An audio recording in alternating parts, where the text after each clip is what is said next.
My name is Cheryl Losch and I live in Strathroy with my husband Jim. I also work in Strathroy at Women's Rural Resource Centre. I am a master gardener, a horticulturalist, and we have a large backyard garden that seems to get larger every year. We've been here 14 years now. There wasn't a lot of garden space when we moved in, a lot of green space. We started over the first few years developing a lot of perennial gardens, hosta gardens, pots, and maybe 10 years ago we started the shift to food. Started very small little greenhouse with 4 tiers, and then I went, oh, look I can grow my own tomatoes, this is cool. And it just kind of expanded from there. We had some beds out in the what I call the back section. And then we started to bring them into more of the main garden, but we wanted to bring in vegetables into the perennials, grow them all together, but still have it look good and still have it be a place, a peaceful area to be. I remember as a teenager, I had a lot of houseplants in my room. Even when I was in my own apartment, I remember having a lot of pots out on the balcony. I can remember gardening with my dad. Even when I was younger, my mom, big rose garden she was building. My dad and I were growing vegetables. I think we did grow corn successfully then. And I remember gardening with my grandmother when I was younger. I would help her and she would teach me how to do different things. As soon as we moved to Strathroy, I joined the Horticultural Society here. So you start to learn more, you connect with other gardeners. I decided to go through the Master Gardener program.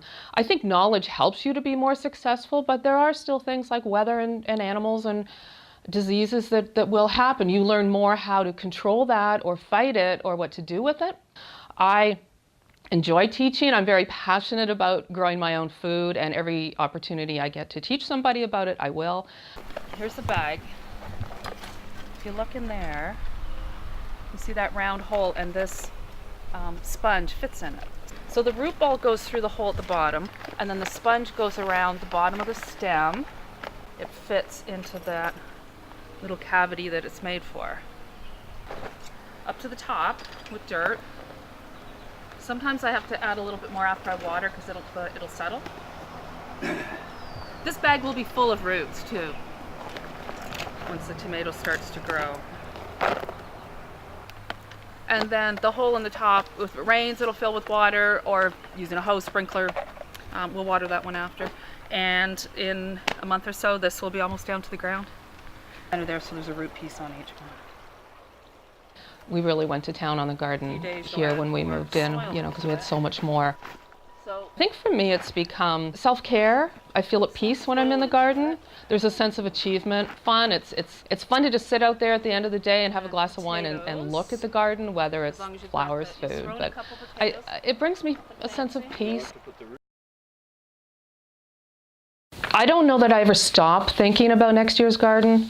For me, it's a year-round thing. I am already planning the seeds I'm going to get for next year. I start to grow certain plants downstairs in January, some of the more challenging ones that need more time.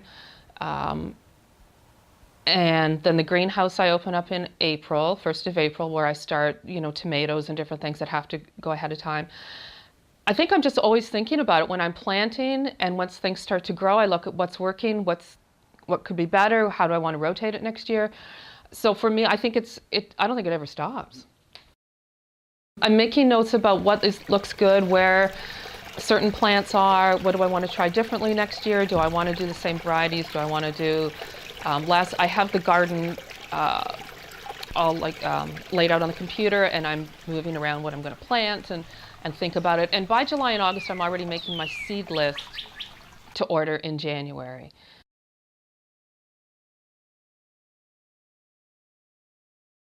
We use everything in the garden. I've had to experiment. Certain things we've grown we love, and some not so much. So we're at the point now, I think we have everything we love and everything that works in this garden.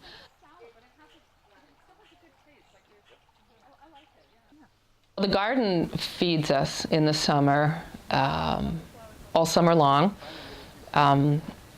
My husband Jim likes to forage, and he will just walk around the garden and eat cucumbers and tomatoes.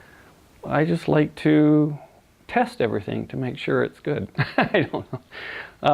I just It's just what I do. I see the stuff there and there's a tomato in it. Oh, it's ripe, it looks good, I'll have to try that, and then I just continue on. Dandelions, I eat dandelions, the yellow part. Cucumbers are great. I love to just grab a big cucumber and sit down and chomp on it. And yeah, and since we don't use pesticides of any kind, I feel chubby, but safe. Still pretty good. I like to say I do all the grunt work and Cheryl does all the real gardening, but I do some gardening. She does a lot of the planting and I'll help out, but Good. I build the boxes because most of our gardens are raised bed gardens and they're in boxes rather than just on the ground. But I'm not a horticulturist or anything. I'm just a person that likes to eat the food. You're gonna eat them all. Probably. Oh my God, it was the most amazing garden I think we've ever had. We expanded, we added 3 new beds. The weather couldn't have been better for it this year. We've got a better watering system now. We're watering from the ground instead of Look at that.